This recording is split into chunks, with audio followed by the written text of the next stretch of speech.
Hello, Samus Killer Dan here, once again giving you a top 10, this time of the best Mario Kart 7 tracks. As there's a total of 32, 16 being new and the other half being retro, I've taken my favourite 5 from each and compiled them into my overall top 10. I'm judging each track on its inventiveness, how memorable it is, and just all in all, how much fun it is to play. Of course, this list is completely opinionated, so it'll more than likely differ from yours. With that out of the way, let's dive right in. Number 10, Alpine Pass, otherwise known as Rock Mountain. What starts off on a steep cliff edge quickly moves into a cave that's occupied by some annoying bats, but then the track opens up into a huge gliding area that's accessed via a high metal ramp. The large gorge area is the main set piece for this course, with its towering mountain sides, scattered clouds that sees you descend into a collection of trees complete with the fallen log. Around the last bend and it's a mad dash uphill, all while avoiding falling boulders, which can be tricky if you want to hit all of the vital boost pads. That last uphill rush is a nice contrast to the early gliding descent,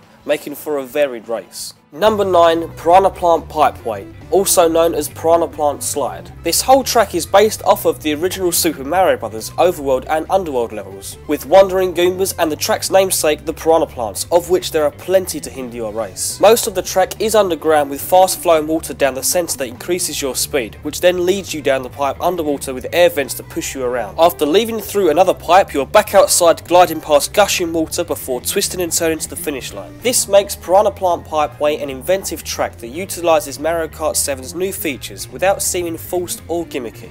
Number 8, Coconut Mall, one of the Wii's best and an online favourite that returns for its 3DS outing. Obviously being set in a shopping mall, the premise is already fantastic, but with its changing escalators which now have handy arrows to show which direction they're going, multiple routes, plentiful ramps for trick boosting and sharp bends for drifting. Now with an added boost ramp near the end of the track to glide you over the car park, which does feel needlessly tacked on, but this is still a fun, bright and manic return to the mall. Number 7, Rainbow Road. With every Mario Kart, there's a Rainbow Road at the last stretch of the game to test your karting skills to the limit. Typically, every past Rainbow Road is a spectacle that highlights the ingenious nature of the series. And whilst some dread its meticulous and unforgiving design, there's no doubt that Mario Kart 7's iteration is the most fresh and inventive yet. This time, you're not just on a colourful winding track, as the course takes you across Saturn's broken ring and even a crater-filled moon, complete with rolling chomps, giving it that distinct Mario Galaxy feel. Borrowing the Woohoo Island track's checkpoint system, the new Rainbow Road never becomes dull and tiresome, while still holding its trademark challenge. Number 6, Daisy Cruiser. One of Double Dash's most creative circuits makes its well-deserved return. The track now starts with an immediate split leading to the ship's pool, which you can now plunge through thanks to Mario Kart 7's new mechanics. After spiralling down some stairs, you come across the course's trademark moving tables that sway with the rocking ship. Then if you cut the next corner fine enough, you can make your way back outside,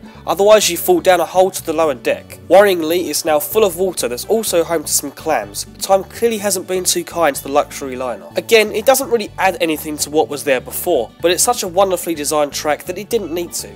Number 5, Dino Jungle, the only other Double Dash track in Mario Kart 7 which was part of quite possibly the greatest special cup in the entire series. It still features the main centre point of the circuit, that being the slow stomping dinosaur that you also meet again later on, only higher up. This time with added glided sections as the dino looms over the bridge. The reason why this track is so great is simply because of the many possible routes to take, which suits Mario Kart 7's gameplay all the more. With its wooden walkways, damp caverns and lush environment, Dino Jungle is probably closer to the Donkey Kong Country series.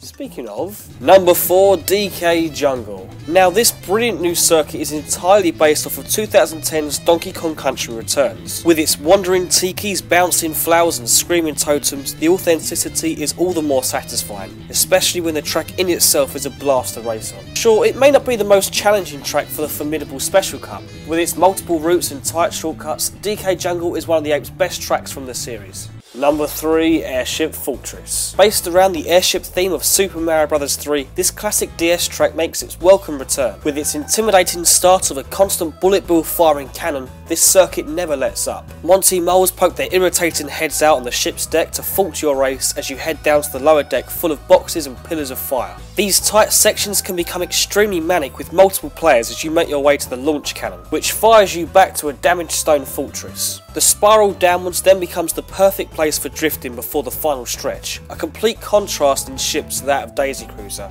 It may be short, but it's a blast to race on. Number 2, Melody Motorway, or Music Park. The Mario Kart series has always had its mixture of greatly themed unique environments and fantastic track design. Melody Motorway is both of these. It's one of those out there designs that just works so well. Piano and xylophone based bends that emit every key you drift across, piranha plants bobbing to the beat of the cracking soundtrack, and oversized music notes that bounce you in the air, which if timed correctly give you that extra speed boost. Even though it may give you Wii Music vibes, Melody Motorway is just one of those ingenious tracks that puts a smile on your face. And number 1, Waluigi Pinball. Quite possibly one of the greatest achievements in track design from the entire series. From the original DS, Waluigi Pinball throws all the excitement, twists and turns that you love about Mario Kart into one frantic track that sees you race around a pinball table. Starting with the initial ball launch up the table, it's then a mad dash downwards, all whilst avoiding the metal pinballs themselves. Then there's the main area of the table that the track so tantalisingly builds up to. Later laps it becomes a minefield with the pinballs dangerously bouncing around the middle of the field. Do you dare it or take the safer but ultimately longer outside route? It's this sense of danger and excitement that Waluigi Pinball manages to balance so well. Yes, the character of the track's namesake isn't in the game, but that doesn't matter. What matters is that even with all the new gameplay gimmicks and additions that Mario Kart 7 brings, Waluigi Pinball hasn't changed at all. And I for one am glad to see it make its return completely intact.